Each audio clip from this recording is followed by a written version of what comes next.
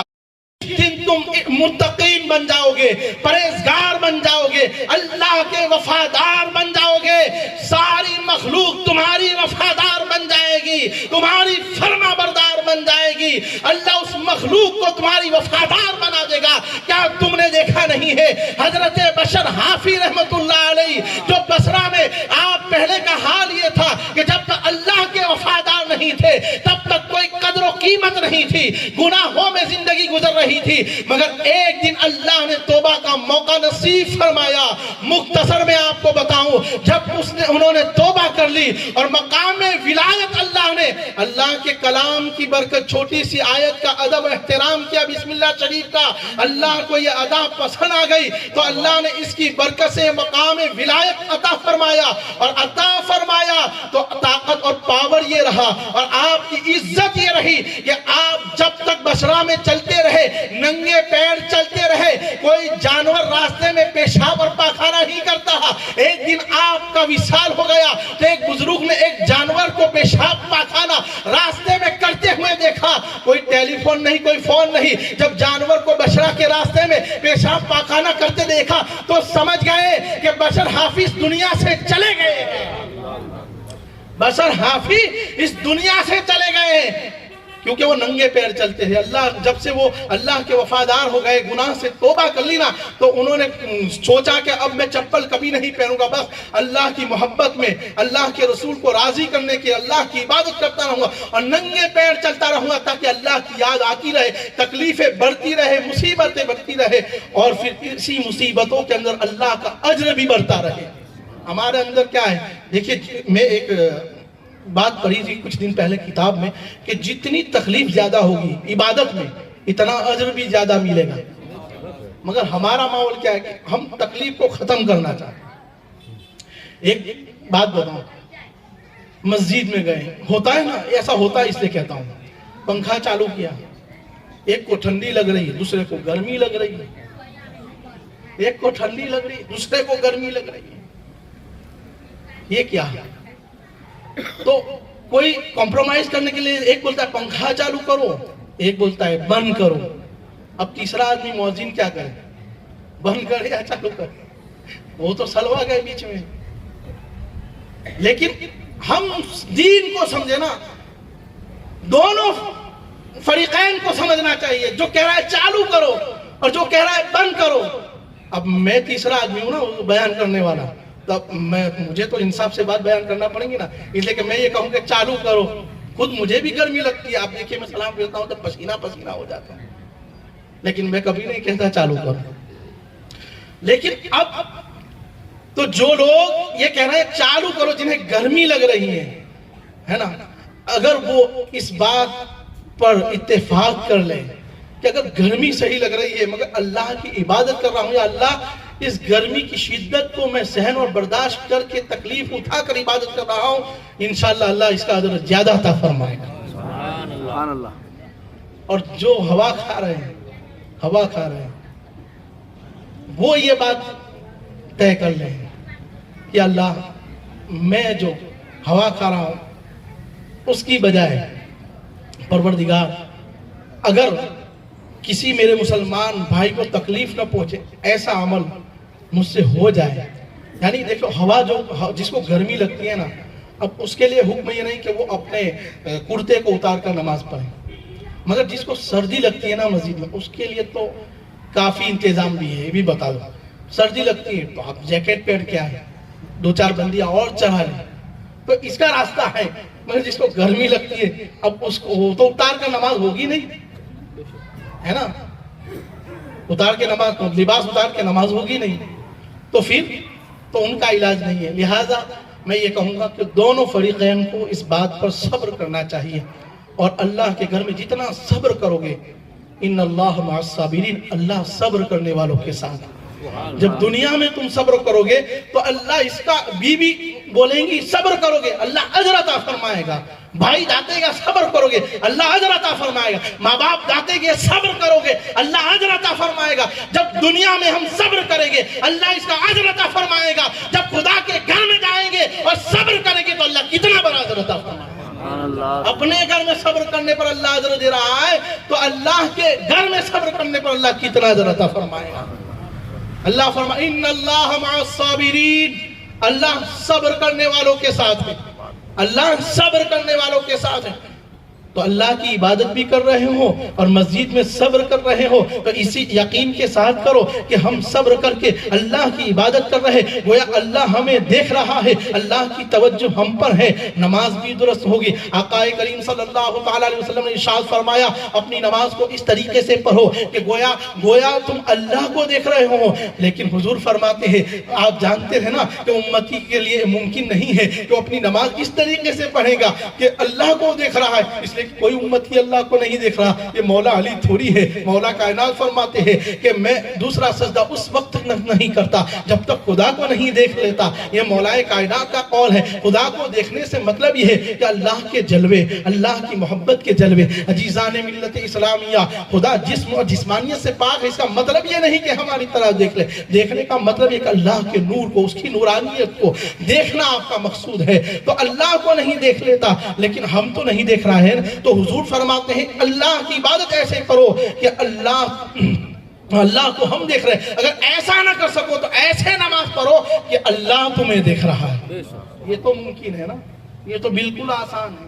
ایسی نماز پڑھو کہ اللہ ہمیں دیکھ رہا ہے۔ انشاءاللہ جب ہم ایسی نماز پڑھیں گے اللہ ہمیں دیکھ رہا ہے تو خیالات پر بھی کنٹرول ہوگا، نماز بھی درست ہوگی اور اللہ کی بارگاہ کی طرف مائل بھی ہوگے۔ تو آخرت سے پہلے اللہ تبارک و تعالیٰ کے فرما بردار ہو جائے۔ اللہ کی بارگاہ میں دعا اللہ تعالیٰ ہم سب کے چھوٹے بڑے گناہوں کو معاف فرمائے، ہماری مسجدوں کو آباد فرمائے، گناہ صغیرہ کبیرہ کو معاف فرمائے۔ پروردگار سب سے پہلے اس نصیحت پر مجھے اور سامعین کو عمل کی توفیق عطا فرمائے، مائیں و بہنوں کو اس پر عمل کی توفیق عطا فرمائے، آخرت کی فکر عطا فرمائے، قبر کی فکر عطا فرمائے۔ مولا کریم ہماری مائیں بہنوں کو سیدہ فاطمہ الزہرا سلام اللہ علیہا کی سیرت پر چلنے کی توفیق عطا فرمائے، کنیز فاطمہ بن کر اس دنیا میں انہیں زندگی بشر کرنے کی توفیق عطا فرمائے۔ مولا کریم اس امت پر رحم و کرم فرمائے، ان کے گناہوں کی مغفرت فرمائے۔ مولا ہمارے والدین کی ساری امت محمدیہ کی مغفرت فرما۔ میں سو جاؤں یا مصطفیٰ کہتے کہتے قل آگ صلی اللہ کہتے کہتے وما البلاغ وآخر دعوانا الحمدللہ رب العالمین، صلاۃ و سلام۔